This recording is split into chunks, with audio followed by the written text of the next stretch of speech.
అక్కడ ఆ కాన్స్టిట్యూన్సీలో అనివార్య కారణాల తనకి రిజైన్ చేస్తే దానికి ఉప ఎన్నికలు పార్టీల పరంగా సెంటిమెంట్ పరంగా చేసేసి ఉప ఎన్నికలు కాదు. దానికి ఆ కాన్స్టిట్యూన్సీని అంబేద్కర్ కూడా పాపం ఆయన అన్ని ఇది ఊహించుకోలేకపోతే ఇట్లాంటి కేసీఆర్ లాంటి కూడా ఉడతారు ఇట్లాంటి పనులు చేస్తుందని ఊహించుకోలేదు. లేకపోతే అప్పుడు కూడా రాష్ట్రుడు ఏదైనా పెట్టేటట్టు కాదు. అంటే అమెండ్మెంట్ అయితే మంచి ఇప్పుడు మనది మన లా సిస్టమ్ 200 సంవత్సరాల కింద బ్రిటిష్ పెట్టారు. ఈ రోజు అప్పటికి ఇప్పటికి ఎన్నో డెవలప్మెంట్లు అయినాయి. సెల్ ఫోన్లు ఎక్కడ ఉన్నాయి? సెల్ ఫోన్లో సైబర్ క్రైమ్స్ అవుతున్నాయి, ఫేస్బుక్ వల్ల అవుతున్నాయి. ఇక్కడ ఈ లాస్ట్ 20 yearsలో ఎంత టెక్నాలజీతో డెవలప్ అయింది. ఈ క్రైమ్స్ ఏంది? ఇంతకుముందు ఫిజికల్గా దొంగతనాలు లేదు, ఇప్పుడు ఫిజికల్ దొంగతనాలు లేవు, ఎలక్ట్రానిక్ దొంగతనాలు వచ్చింది, సైబర్ క్రైమ్స్ అయిపోయి బ్యాంక్స్ దొంగతనాలు అయినాయి.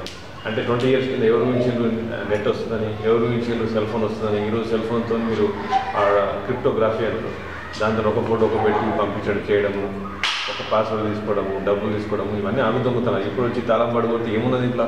ఇలా తాళం పడితే 2 బల్లాలు, 2 కుర్చీలు, 2 ఫ్యాన్లు ఉంటాయి. ఆ దొంగ కూడా వాడుకుని నచ్చలేదు, అంత గుడ్డి తాళం అని అందరు టెక్నాలజీ వేస్ట్గా దొంగతనాలు అవుతున్నాయి, క్రైమ్స్ అవుతున్నాయి. అది మరి అమెండ్మెంట్స్ ఎక్కడ చేస్తాం మనం? 250 సంవత్సరాల కిందట చేసిన బ్రిటిషర్స్ని అదే ఫాలో అవుతున్నాం. ఈరోజు అలహాబాద్ కోర్టులో కేసులు కంప్లీట్ కావాలంటే 85 సంవత్సరాలు కావాలట. అన్ని కేసులు కంప్లీట్ కావాలి. 85 years అయితే కానీ ఉన్న కేసులు పెండింగ్ కేసులు కంప్లీట్ అవుతాయి అలహాబాద్ కోర్టు. ఇక మరి మనం అమెండ్మెంట్స్ అనేవి మనం చెప్పడానికి అంబేద్కర్ రాసిన దానికి అమెండ్మెంట్ చేయాలంటే మళ్ళీ మన పిల్లలు కానీ లేకపోతే మళ్ళీ ఎవరన్నా కానీ ఈ జన్మ మనం కూడా లేవు. పొలిటికల్ పార్టీస్ అని స్ట్రాంగ్ డిసిషన్ తీసుకుంటే పొలిటికల్ పార్టీ స్ట్రాంగ్ అయితే కానీ మన ప్రతి పొలిటికల్ పార్టీ స్వార్థ రాజకీయాలకి యూజ్ చేసుకుంటుంది కనుక ఏ పొలిటికల్ పార్టీ కానీ కొన్ని పొలిటికల్ ఇప్పుడు ఒక ముఖ్యమంత్రి మన చంద్రబాబు నాయుడు చూసి మిగతా రాష్ట్రాలు గుజరాత్ 203 కంటే ముందు కరెంటు లేకుండా ఇండస్ట్రీస్ లేకుండా విలువలాడుతున్న రాష్ట్రం. ఈరోజు ఆంధ్రప్రదేశ్ రాష్ట్రం విలువలాడుతున్నారు. నిరుద్యోగులతో రోడ్ల మీద పడి తిరుగుతున్నారు ఉద్యోగాలు లేకుండా. ఎంతమంది 18 సంవత్సరాల నుంచి 20 సంవత్సరాల యువత మీ కళ్ళ ముందు కనిపిస్తున్నారు ఉద్యోగాలు లేకుండా, తల్లిదండ్రులకు భారం అయిపోయి కరెంటు లేకుండా. మనల్ని చూసి బీహార్ ఒకప్పుడు తుపాకులు రోడ్ల మీద అనుకుంటున్నారు.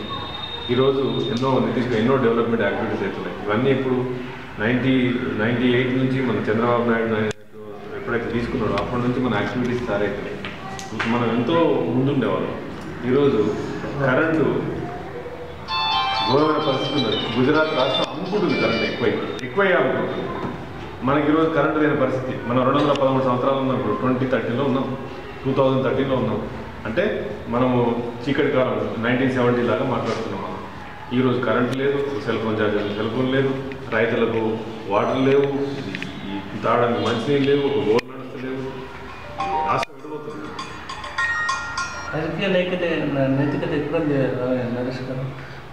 లాస్ట్ టైం ఆయన రైల్వే మినిస్టర్ మురరాజ్ గారు ఎక్కడో డ్రైవర్ పొరపాటు యాక్సిడెంట్ ఏంటంటే నా మినిస్ట్రీలో అయితే రెస్పాన్స్ తీసుకొని రిజైన్ చేశారు. కలంకిత మంత్రులు ఇప్పుడు ఉన్నారు.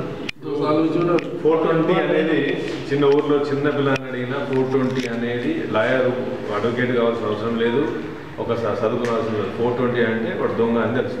చిన్న ఊర్లో చిన్న పిల్లలు 420 అంటే ఏంటంటే దొంగ అంటే more than 50%